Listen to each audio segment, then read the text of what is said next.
dapat saya pahami, yang pertama itu pengertian instrumen keuangan syariah. Instrumen keuangan syariah adalah alat atau aset dalam kegiatan transaksi sesuai dengan hukum Islam, termasuk di dalamnya adalah instrumen investasi dan pembiayaan di bidang bisnis yang menimbulkan kewajiban ekonomi menurut prinsip syariah. Kemudian jenis-jenis instrumen keuangan syariah.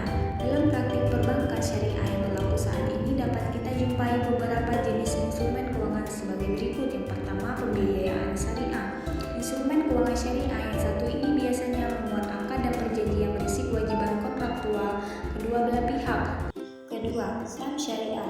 Saham jenis ini merupakan instrumen keuangan yang dikeluarkan oleh pasar modal syariah.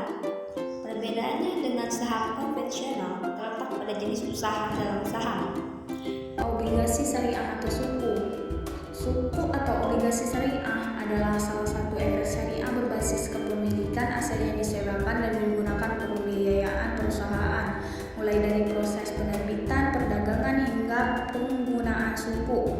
Semuanya tidak boleh bertentangan dengan prinsip ekonomi syariah. Kemudian reksadana syariah adalah instrumen keuangan yang menghimpun dana investor untuk diinvestasikan dalam bentuk saham, obligasi atau pasar uang sesuai dengan ketentuan dan prinsip ekonomi syariah.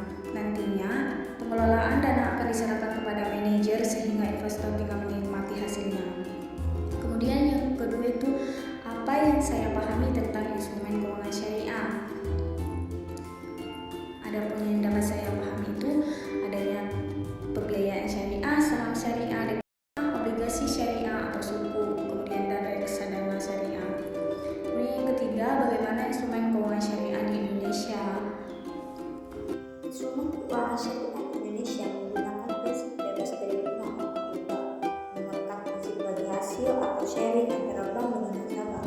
Sektor yang dibiayai bukan sektor yang dilarang dalam syariat Islam. Investasi yang dilakukan harus terjamin kehalalannya. Keempat, mengapa sekuritas diperlukan dalam perekonomian? Sekuritas diperlukan sebagai perantara perdagangan efek perusahaan sekuritas. Bertanggung jawab pada dua hal. Yang pertama adalah pelaksanaan kegiatan jual beli efek untuk kepentingan sendiri atau orang lain. Dan yang kedua adalah pelaksanaan jual beli saham